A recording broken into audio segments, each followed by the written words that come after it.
here of things to say about Dave. But you know, realistically, he's been here since 2014. Yeah, March of 2000. It's actually my 2-year anniversary. All right. And you know, since Dave's been here, he's done a lot for this site. For those of you who don't, or who are new, how many people have been here less than a year? Less than 2 years. You could, year ones keep their hands up. But no, he's been here 2 years, and he's done a fantastic job. He's got our expansion in, right? He's going to talk about that. He got our wellness center in, right? We forget about all these little things, and he works tirelessly. I can tell you that, because I talk to him on the weekends. And I'm not going to blow smoke up his butt, but he actually does do a fantastic job, and we should be proud to have someone like that, who's up at the head office, talking about all of you guys all the time, okay, talking about how well we do here. And think about it, we have increased our headcount here by 500 people, right? So much so, he was in my office this morning complaining that he's having to turn people away. Right? That's how busy it is. In fact, he was in our office saying, you guys need to get tighter together. He needs more room. So we have to be nice to him. Right, just kidding. So, for today, we're going to have Dave Brendza come and tell us a little bit about branding, a little bit about self-branding, and a little bit about what's going on here at this nearshore location. Okay, so big round of applause.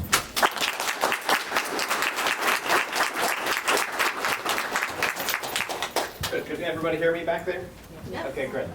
So I actually, I'm looking around the audience because I actually took a number of folks over to a luncheon, and I actually saw this presentation there, and I really enjoyed it, and I thought it was very relevant, especially to anybody here with an ADP, but anyone in the professional realm, about personal brand. And it's really about self-promotion, and as we try to look at our careers and look upward and where we want to, what we want to do when we grow up. So this is about personal brand, and it also and so we'll chat a lot about that today. It's about telling your story, and for those of you that have had a chance to sit and talk with me a little bit about how it is that each and every one of you can maybe how it is you move through the organization. I talk about how it is you tell your story is so important, and what you do to prepare yourself, and a lot of things that you do today is preparing you for your career tomorrow. So we're going to talk a lot about branding, and so when you see that first picture up there, what does it say? So how many women here own a Coach purse? All right. So why do you own? Right. So how many women don't own a Coach purse? And I should correct. So when you see Coach purse, why do you buy that? Quality. Quality. Great. What else? Selection. Okay. All right. Good. All right. How about that? How many people go to use that on a daily basis? Okay. Why? What's one of the reasons? Quality again. Quality. What else? Convenience. Convenience. Very good. Very good. The other side of it is who would have thought that we would pay $4 and $5 for a cup of coffee and actually drive to Hell's Acres to go get it, and stand in line, but then when you get there. So I'm a big basketball fan, and I am still a Clevelandite in heart. So this is a pair of LeBrons here. All right, nice. All right. Why would we buy this? The name. Name brand, recognition, right? What's it mean? I want to be like Mike or like LeBron, right? How about that one? No. What does that tell you? Kim, what do you think? The leader in the industry. Wow. Big time, right? Those are all about brand, right? And each one of us experiences probably one of those types of products in our day-to-day life. And not only do we experience them, but we go out of our way to access that product. So how about these? You remember when we used to go to Circuit City? You know, that used to be the big electronics provider. How about this one? So what put that out of business? Redbox, yeah? Netflix. Yeah, Netflix, you know, and, you know, Viacom, who owned Blockbuster, never thought in a million years that a little red box would put them out of business, right? How about this one? What put this out of business? Kindle, tablets. Tablets, accessibility, right? So these folks did not keep up with competition or did not see value in keeping up with competition, and by the time they tried to react, it was already too late. All right, so just like products, we now also want to talk about our brand, our personal brand. So each one of us has that opportunity to define our personal brand. So one of the questions that I'll ask everybody is that can you change a first impression? No. You cannot. You cannot. Can you change your brand? Yes. Yes, you can. And that's what today's story is going to be about. All right. So when you talk about personal brand, what do you think about this lady? What do you think about when you see her? Jail, right? Somebody said that at the presentation too. Yeah, convict, right? But what else? I'm talking about from a successful side. What is it? Homemaker. Homemaker, innovator, right? Innovator. How about those folks? Beard, right. But what did they capitalize on? Duck calls. Duck calls, right? It was unique. It was a differentiator. How about her? What do you think about when you see Oprah? She loves bread. When I see her, I see power. Right? If you talk about personal brand, this lady defines that. Talk about respect. You know, people listen when she talks. All right. And this is a great quote from Jeff from Amazon. A brand is what people say about you when you're not in the room. That's what brand is. You know, and all of your actions and everything that you do define your brand. You know, it's funny, you know, because Ben and some of the other leaders are in the room. I think some of the things that really upsets us the most is that when we sit in a room full of our leaders or from associates, and we ask about, hey, listen, are you okay with the direction we're going? Everybody shakes their head, and then they walk out of the room and they're like, man, I ain't doing that. You know? So, and that, you know, unfortunately, I apologize for that. You know, the New York nod, right? You know, so, but that's important to understand. That's your brand. What people say behind your back or out when you're not there, will they support you? Okay, so. You know, the big thing about this is what brand is fueled by is perception, and it's authentic. And whether it's, you know, this topic here, false or irrelevant messaging is unsustainable. It comes from within, all right? So you will be able to change your branding because you can change behavior as well. The last thing here too is that we can change, but we have to believe in the change. And we have to be proactive about it. And what that's talking about is that if you find out, and we're going to talk about how you can determine what your brand is, so you can actually have a proactive means in order to change that perception about you, because it's all about action and behavior. And these are the things that go into the heart of brand. Value. What do you believe in? What do I want to commit to? Passion. You know, what is it that you will absolutely commit yourself to? Ideals such as, you know, are you a strategist? You know, are you an organizer? You know, that is what you're trying to talk about when we talk about ideals. Signature talent. You know, what are you known for? What is your knowledge? What subject matter expert are you? You know, people when they look at you automatically think, you know what? That's the person, that's the go-to person for that information. And experiences. When you can talk from precedent about success or failure and what you've learned from that, that helps you to build your brand. And last but not least, you know, your areas of expertise, and it says whether it's emotional or fortitudes at that point. Okay. So when we talk about crafting your brand, a brand statement should really be, it shouldn't be very long, and we'll talk about that when we come up. So when you talk about Burger King, what's the brand that they've come to know? Have it your way. Very good. How about that? Just do it. Just do it. Quick story about the Nike swoosh. Does anybody know the story about the Nike swoosh? Did somebody draw it for them? Did they bought it for like $200? $35. They contracted a college student and said, could you develop a brand image for us? They paid $35 for it. Years later, they came back to that same young lady and presented her with a gift, and it was in the tens of millions of dollars. Wow. So talk about a brand. Oh, wow. Okay, they stood behind it. How about this? What's this one? Does anybody know what Avis is? And I'll put this up for you. It's We Try Harder.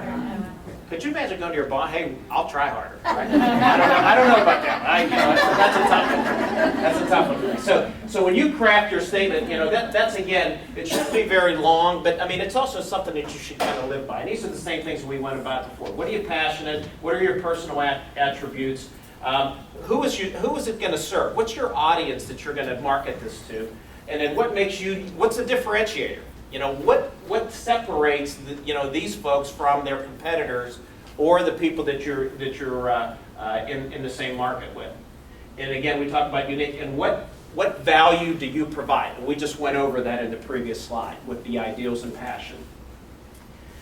We talked before about first impression. Can't change first impression, but it is an impression of you. All right? And these things that you see on the board here are things that you are absolutely almost unable to reverse. But they help form an opinion of you on a day-to-day basis. So do you want to be known as the person that comes in late? Is that person unmannered? The person is the appearance. And this thing right here is something I will talk about a little bit. Confidence, conversation, social missteps. The big thing about appearance today, I'm a big believer in, appearance. I really am. But today, we're casual dressers. It's a personal choice. I mean, I come in jeans here and those types of things as well. But I would always tell you that, you should try to give 150% or understand the way that you look is your first impression. And it's always about an evaluation. I always talk about that. Evaluation never stops. And the first time that you get evaluated is a picture on the portal, right? On the picture when people meet you for the first time, whether you're neatly dressed, those types of things. So I just want to bring that up. And people could come in here and dress the way that they want to have that choice. But I would just always say, try to make sure that you bring the understanding as if I brought a client in here, would you be embarrassed to meet them the way that you were dressed? Because I actually have sent people home when I managed in the client-facing business, and I used that same statement. I don't care if you come in jeans, tennis shoes. Would you be embarrassed if I brought somebody to meet you that day? And if the answer is no, then that's fine. That's your option. But I just want to make sure you understand about the appearance thing. Confidence. The other thing about confidence is about shaking hands. I'm a big believer when I shake your hand, I'm going to look you in the eye, and I want a firm handshake back. Okay? And when I go to church and we shake hands in church, I think sometimes I'm shaking hands with dignitaries because I get but I would tell you in a place of business, you absolutely need to look people in the eye. And that goes back down to this confidence and then also about the conversation part of that. So to understand that those are all parts of your first impression. This last one is really about social media. And I have a 20-year-old, and I constantly am on the phone about, take that damn picture down from Facebook. Okay? It may not hurt you today, but it certainly will hurt you tomorrow. But unfortunately, we may not really understand that everybody is out there looking at that. We have all of these different categories where you can friend somebody and then somebody else becomes your friend and all those other things. And if you don't think that the business world today is out there looking at social media as an indication of whether or not that you want to hire that individual, then you're wrong. Okay, so these are brand drivers. I'm not going to read every one of them, and I'll pass this presentation out to you, but this is important to kind of understand. These are some of the characteristics of really what drive brand in the market today. Okay? I'll give you a quick chance to read that over a little bit.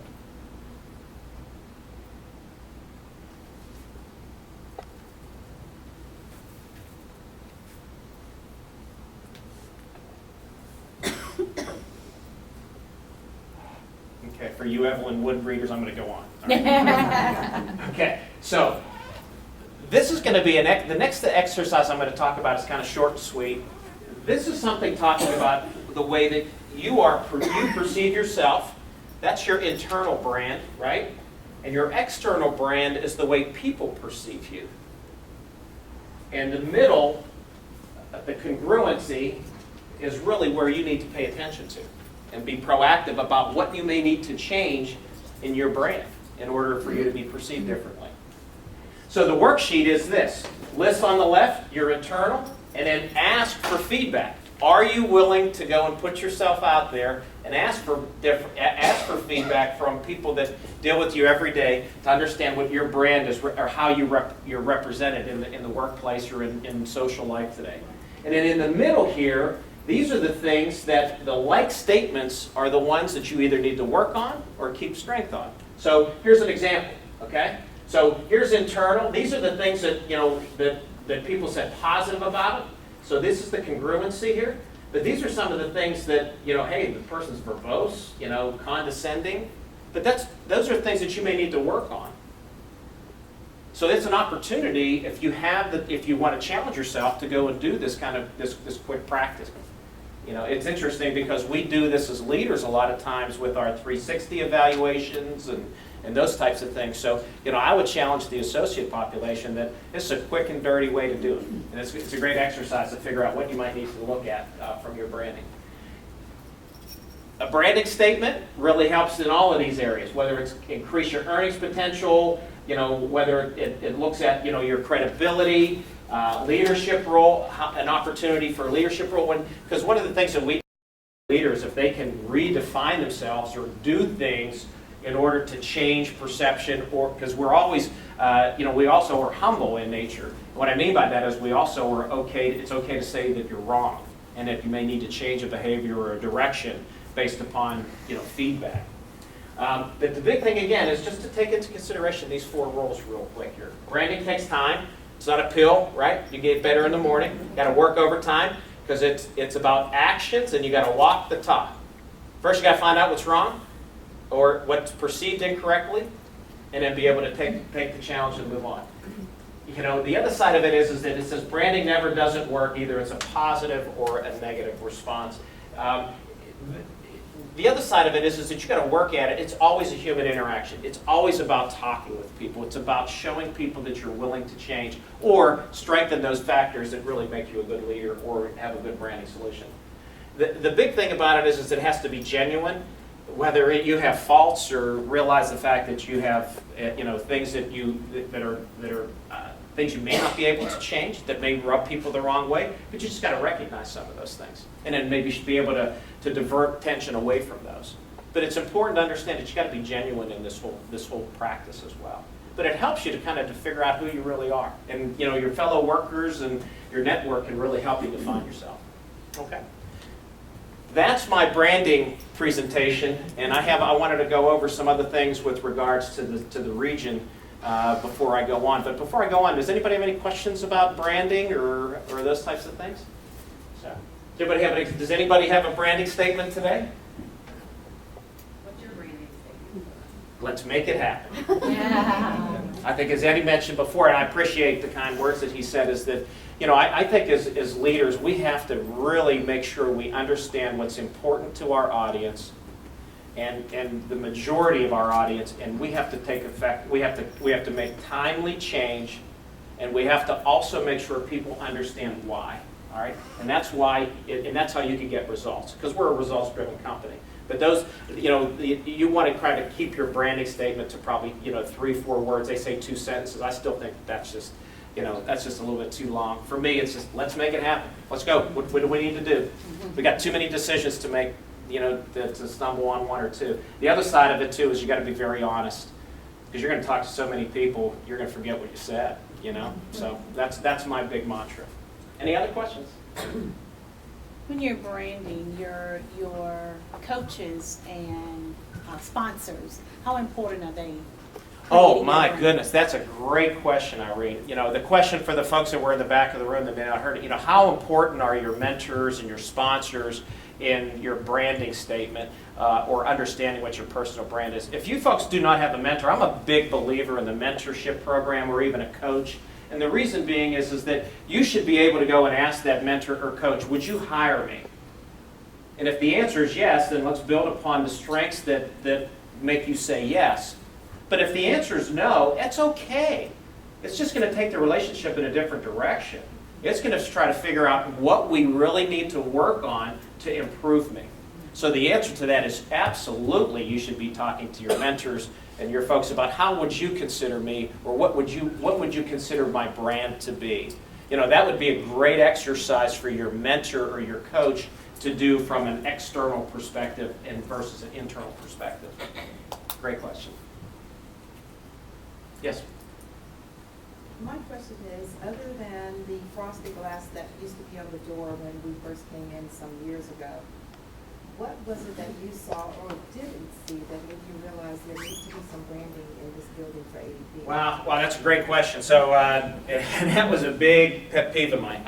So one of the question was, when I walked in the building 2 years ago, what was my perception of the branding? Yeah, right. You're right. Augusta Solution Center, and you'll see that. Well, I agree with you. So when you walked in the door on March the 3rd, and that's the first day that I walked officially in here, the only place that it said ADP was on the frosted glass doors, and that was an immediate perception of mine. And why that is that I've been with the company for a good long time, and every one of the centers or the places and the mentorship that I've had is always talk about, do people really know where they work and how proud they should be? We have a very proud community here that works for ADP. We should publicize that. It should be in when we walk into restaurants or when we talk to people, they know who ADP is. I mean, we are one of the top 10 employers in the CSRA here today. So when I walked in, the first thing I noticed is, why are we not publicizing who we are internally? So first of all, and the other side of it is that the colors didn't even represent who we are. They weren't even our corporate colors. So and that was just based upon the way that the architecture was originally done. But my first thing was, Joe, how much money we got in the budget? Because we're going to paint and we're going to put some ADP lettering up, and we're going to make this look like an ADP building because it looks sterile. When you walk to other places of the organization or walked up in our collaboration spaces, you never would have known you were in an ADP building. Well, now you do. Okay? But that's important because we're proud of who we are, and we should publicize that. So thank you for that question. Thank you.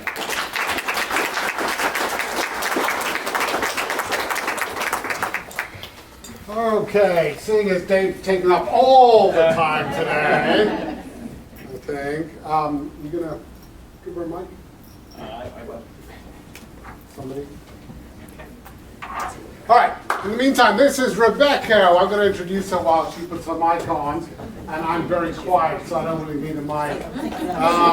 Rebecca is part of a organization that is near and dear to me in particular, which is Safe Homes. For those of you who came to the Fake It to Make It, I applaud you and I thank you for coming.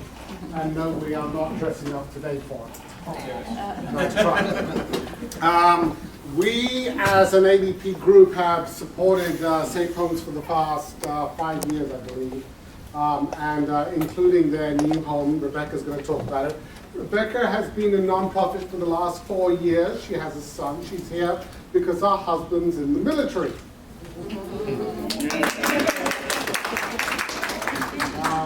And I think that's all I can really say. You're up. All right. Woo!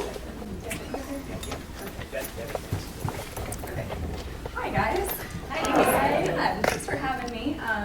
I'm going to talk a little bit about, I guess, my own career and kind of what led me to Safe Homes and nonprofit work, and some of maybe the challenges I have faced as a military wife. But also, more importantly, I want to talk about Safe Homes and what we do for the CSRA, and how I know you guys have supported us greatly. I know some of you gave your volunteer hours to us. We do a golf tournament every year, so I'm putting a little plug in. We need volunteers again this year, so if anyone wants to volunteer. But I come from California, from Apple Valley. Oops. Okay, from Apple Valley. No one knows where Apple Valley is. It sounds pretty, but it's not. It's about 2 hours away from Las Vegas, and then 2 hours away from Los Angeles. It's just a small desert town. It's really, don't visit it, please. It's really not that cool. But I graduated from a very small private high school there, about 20 people that I graduated with. And then, like most high school students that had no idea what she wanted to do with her life, she went to a very expensive college and took out tons of student debt. But I graduated there. I changed my major probably about 3 times. I think I was psychology for about a year, then I was elementary education for about a year. Then finally my academic advisor told me you have to pick something or else you're not going to graduate and you're just going to spend more money. So I decided on communications because it was really broad and I felt like I wasn't going to be pigeonholed into one little thing. During my time at Biola, I actually interned for a concert production company, and I got to kind of have my first taste in event planning. We put on music festivals all throughout Southern California, got to visit all of California, traveling with bands, all this. It was really cool, and I loved it. And well, I graduated, and I just got married, so I just had to find a job. So I took a job as a recruiter, which is very unlike me. I am not the kind of person that can sit at a desk all day. I'm sorry. I like to be out with people and talking, and I did that for probably about 1.5 years. And as much as I didn't enjoy it, I did enjoy it as well because it gave me my first taste into the corporate world, having to wake up at 8 o'clock, be there at 8 o'clock, having to be on time, having to follow these rules and whatnot. Very different from college where I made sure my classes weren't before noon, and I like to stay up late. So I worked in the shop for a while, and then my husband decided to join the military. Like me, he went to the very expensive college I did, and he got his degree in philosophy. So, needless to say, he couldn't really do much with it unless he wanted to go take out another $100,000 for his master's. Being 22 years old in like $200,000 in student debt, we decided that was probably not the best thing. So he joined the military, and that brought us to Monterey, California. Now that is a place you want to visit, if you ever can visit. Oh my goodness, it is so gorgeous. I seriously recommend it. Drive up the coast, it's gorgeous. But as a military wife and moving into a new place, I knew we weren't going to be there very long, probably about 1.5 years, 2 years. So I knew that I had a very limited time that I could find a job, and I wanted something that was going to build my career. So knowing that I have this background in event planning and marketing and those kind of things, I decided to look in kind of like a theater performance arts area. And I found this theater, and I fell in love with it, and they actually happened to be hiring. But being a military wife, it affected my career in a lot of different ways, and it still affects my career. We move every 3 to 4 years. So a lot of times I'm having to start back over when I move into a new city, a lot of times. And sometimes there is that belief that you can only stay in entry-level jobs. So some of the things that I have kind of, honed on, and some of the things that I have done is looking for that right job. So I knew when I moved to Monterey, I didn't want to just go work at, some job that wasn't going to necessarily further my career. So I took a little bit of time to find that job. I was using the right resources. So instead, I researched where I kind of wanted to work. Like a lot of you probably, you maybe knew that you wanted to work at ADP, so you researched what ADP was, how you could get involved, that kind of thing. And I created the right resume. I probably have about 15 different resumes that highlight a lot of different skills, and I send them out for depending on which job. If I'm going for a fundraising, development type job, I have a specific resume, or versus my marketing background. Sell my skills, not your experience. I have only probably about 4 years in nonprofit experience, But so to some that might not seem like a whole lot of experience, but especially being a nonprofit, you're often working without really a boss in some sense. You're having to do a lot, take an initiative a lot, and having to do a lot of stuff, like probably doing about 20 different jobs and getting paid probably less than all of you. I probably make, less than all of you. And I mean, nonprofit has to be a passion project. You know, I have to showcase my volunteer time because there are gaps in my employment. You know, when we moved here to Augusta, it was probably about 4 months before I was able to get in, and I worked at the Salvation Army. And I did graphic design for them and marketing. And I really loved it. But I, once again, was kind of in, you know, my cubicle being there, and I wanted something more where I could get out, do events, be in the community. So that's kind of how I went to Safe Homes. But you know, write awesome cover letter, don't wait for your references. I mean, I have a great relationship with all my bosses, even the ones in California. I still talk to get those references. I have, you know, those letters and whatnot. But I want to move into Safe Homes. You know, what is a nonprofit? It's just an organized group. Basically, you know, our income isn't, it's you know, it's funded from federal grants, state grants. That's what we're funded primarily through. We receive some community support, those kind of things. But basically, it's usually a group of small people. Most of the nonprofits that I worked in that work a lot of hours for a little bit of pay, but they're passionate about what they do. How many nonprofits do you think there are in the CSRA? There are a lot. There are probably about 2,000 in the CSRA.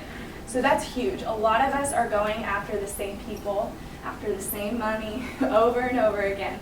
And I mean, there are many great nonprofits in the CSRA. I've worked for 2 of them so far, and I've loved each of them. But there are, you know, veteran groups. I mean, you could probably think of plenty that you guys, you know, help. If you go to United Way, there's thousands of them that you can, you know, give your money to. But Safe Homes and kind of what led me to there is you know, I have a soft place in my heart for domestic violence victims. Being a victim of teen dating violence back in high school, and then as well as my aunt being a victim of domestic violence. When I was probably about 10 years old, we're having to switch cars with my aunt so that her husband didn't recognize her going to work. She would have to, you know, wear wigs every time she came out of work to kind of throw him off. You know, and she still deals with the effects of the domestic violence. I mean, since then she's had to move states just to get away from him. But Safe Homes, our mission is pretty simple. We're transforming victims of domestic violence into survivors. That's what we want to do above everything else. You know, there's a stigma that comes along with being a domestic violence victim, and oftentimes you can feel like you are just pegged as a victim for the rest of your life. We want them to be survivors, and guaranteed there are some survivors among you, or even in, you know, your cubicle land. There are, you know, it affects men, women, and children across the area. But our vision is also simple: a community free of domestic violence through education, awareness, and advocacy. And that's kind of where my job comes in as the outreach coordinator. I've been here about a year, and my job is to go into the community and educate just people like you about domestic violence, what the effects are of domestic violence. Some of you may think, well, I'm never going to be in that situation. And you may never be in that situation, but your friend might, or your sister might, you know, someone at your church may. And a lot of times, people don't like to talk about it. They don't know about the resources that are available. So how does this affect the CSRA? These numbers are from 2014, but in 2014, Columbia County Sheriff's Office reported 769. And I know that number was surpassed in 2015 easily. In Richmond County, over 2,000 incidences. And this is just what's reported. A lot of domestic violence goes unreported just because that's what happens. No one wants to tell the police what's happening. They don't want to tell their doctors or things like that what's happening. Over the 10 counties that we service, there were over 3,400 DV and assault cases. And Safe Homes, we serviced about 976 through our crisis hotline. 228 individuals were sheltered, 803 outreach clients, and then that's supposed to say 2,000 total clients were served. So that, and that number I believe was pretty, it went up a little, but we service about 2,000 every year. Even on a larger statistic, over 30,000 children and adults were aided by the 46 shelters in Georgia. 68 crisis calls were ranked. And we are ranked 9th in the nation for men killing women in single victim homicides, most which are domestic violence situations. South Carolina is ranked 1st. And most of the time, in about 66% of these murders, a firearm is used. And another statistic that's crazy is in the state of Georgia, we are ranked 1st in the amount of cases of teen dating violence, as well as lack of awareness. If you gave like a sheet to parents and told them to write down what teen dating violence was, we were basically graded as an F. So as Safe Homes, we're trying to get into these schools, trying to tell them about dating, teach them what's okay, what's not okay. Our teen advocate will even do sometimes where she takes people on mock dates and shows the guys open the door, pay for the dinner, telling the 16-year-old girl, no, you don't have to sleep with him on the first date just because he says that you have to. Some of these things that we think are simple, they don't know that. And 116 people were killed in the DV incident in 2013. On a larger scale, just in the U.S., 1 in 4 women will experience domestic violence at least once in their lifetime. So probably you have someone that you know that has experienced it. 1 in 7 men will experience domestic violence in their lifetime. It's not reported very often at all, and that's because a lot of times who's going to believe them? We've had a case where a woman, he said that he was going to leave her. She grabbed the phone off of her thing and starts banging her face up, looks at him and says, who's going to believe you? Basically saying, no one's going to believe that you're being beat. I'm usually the statistic that's being beat. 15.5 million children witnessed domestic violence once in the past year. And domestic violence can be a learned behavior. It can be something that you can learn through your culture, or your dad beat your mom, your grandpa beat your grandma, so it's just kind of a learned behavior. So if 15.5 million children are witnessing it every year, then they're kind of seeing that that's how a relationship goes, that it's this hot, cold, yelling, fighting, that's how the relationship is supposed to go. And they bring that into their elementary school, their high school, and that's how they kind of treat women, or they treat men. And also another astonishing number is victims commonly leave about 7 times before leaving permanently. A lot of people think, why don't they just leave? Why doesn't she leave? There's a lot of reasons why they don't leave. It can be economic, it can be the belief in love, it can be religion, there's a lot of different reasons why they leave. And I encourage you to do some research on domestic violence and why they don't leave. And that when someone comes to you and tells you that they're in that relationship, that you believe them. You don't tell them, well, no, he probably just got angry, or what did you do to cause that? Because that's what these women are dealing with a lot of times. And so they just don't want to talk about it. But so domestic violence is pretty much a controlling behavior. It's basically tactics used by one person over another by power and control. That is all the abuser wants to do. So they use many tactics to gain that power and control. So most people, when I ask them, they think, okay, physical violence, that's easy, that's domestic violence. Well, we talk about 5 different types of violence. There's physical, emotional, psychological / isolation, financial, and sexual. Isolation is usually one of the first tactics that an abuser will use. So they isolate you from your friends, your family, so that when the abuse begins, then the person doesn't feel like they have anywhere to go. So your support system's gone. And a lot of times, in about 92% of all relationships where there's domestic violence, economic abuse is happening. So that means that the victim doesn't have access to their bank account. They don't have access to their money. So it could even be, some of you who work full time, that yet you have to give your paycheck to the abuser. We had a woman that she, her husband knew how much she made every day or every week, and so she would go cash her check at Walmart. Well, one time she was $1 short. She bought a water. So he beat her for every 25 cents that she was short. He beat her for 5 minutes. And it's not about the dollar. That just seems so silly to us. But it was because she exerted some power and control over her own life, and so he felt that he needed to take that away. So Safe Homes, we are in Augusta, but there are also some other resources. There's rape crisis, sexual assault services, the national hotline, or you can dial United Way 211, and all of those numbers are on the thing. We've been around since 1979, and we opened our first shelter in 1983. By 1985, our services had extended to over 500 women. So there was definitely the need for safe homes in the community. We have a lot of different services. We have a 24-hour crisis hotline that anyone can call at any time. We have life skills classes. That's a great opportunity for volunteering. If you skills and teach the women, resume writing, it could be interview skills, HR, really anything. You can actually come and teach our women these life skills so that when they're more likely to have these life skills, they're less likely to go back to their abuser. We do parenting classes, support groups, I do professional trainings, corporate trainings. I can do 6-hour-long trainings on domestic violence. I mean, I'm going a little quick here, but we do trainings for law enforcement, for doctors, basically anyone in the community that sees domestic violence. We service 10 counties. We have an emergency 30-day shelter. That 30 days can be extended if they don't have anywhere to go. It's 16 beds, and then that life skills is provided to them. This was our new campaign that we did, Break Ground, Build Hope, Heal Hearts.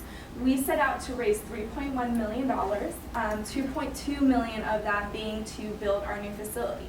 We have been in the same shelter since we opened in 1985. So in last year, we had about 369 people that we had to turn away that wanted to stay in our shelter just because we didn't have the space.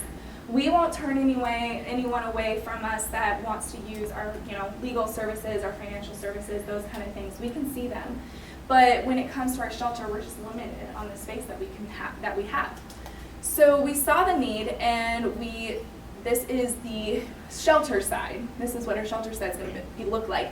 But on the other side is where our admin side is. It's about a 14,000 square foot facility. Brand new. Each woman will have her own access to her own bathroom, closet. It'll just be nicer because you have to think they're being uprooted from their house, and then they go into a shelter where they're having to stay in the same room with 3 other women. They don't feel comfortable. We want them to feel comfortable, especially in this hard time, so that they don't go back to their abuser. So we have already broken ground. I mean, it's going up. It's over by Doctors Hospital, and we should be in there by June 1st, hopefully. So we're very excited. But like I said, at $3 million, so we are still in the process of trying to help, fulfill our endowment. Basically, because our costs are going to expand as we move into our new facility. Our federal and state grant funding won't change, so we're going to rely more heavily on community support.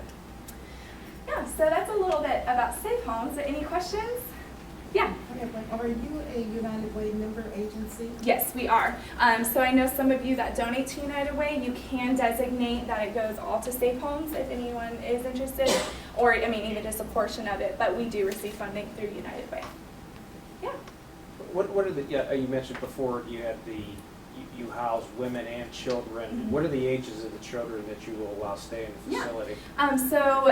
Boys and girls can stay there. Boys up until the age of 18. So if they still are dependent of their mother at the age of 18, we would find alternative housing, whether that be the Salvation Army for the boy. So especially if he's 18, he could stay on his own.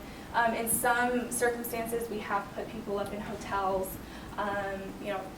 friends' houses. Really anything. But the women can stay there for any age. Yeah. My previous experience has been in senior care. Mm-hmm. Are you receiving many complaints or people coming needing assistance for seniors? Yeah, we see that too. Elder abuse is huge, and so we do see that. Usually our average age is about 28. That we see, and that could be because the elders are using maybe a different service than Safe Homes. But we recommend, I mean, we service anyone who is a victim of domestic violence, whether that just be emotional abuse. I mean, the abuser doesn't even have to lay a hand on this woman, and we will help her if it's, true DV. We have the state and federal funds for that. But yeah, so I mean, we do see the women, it really fluctuates. Yeah. Anyone else? Great, well, thank you guys so much. For those of you who can't,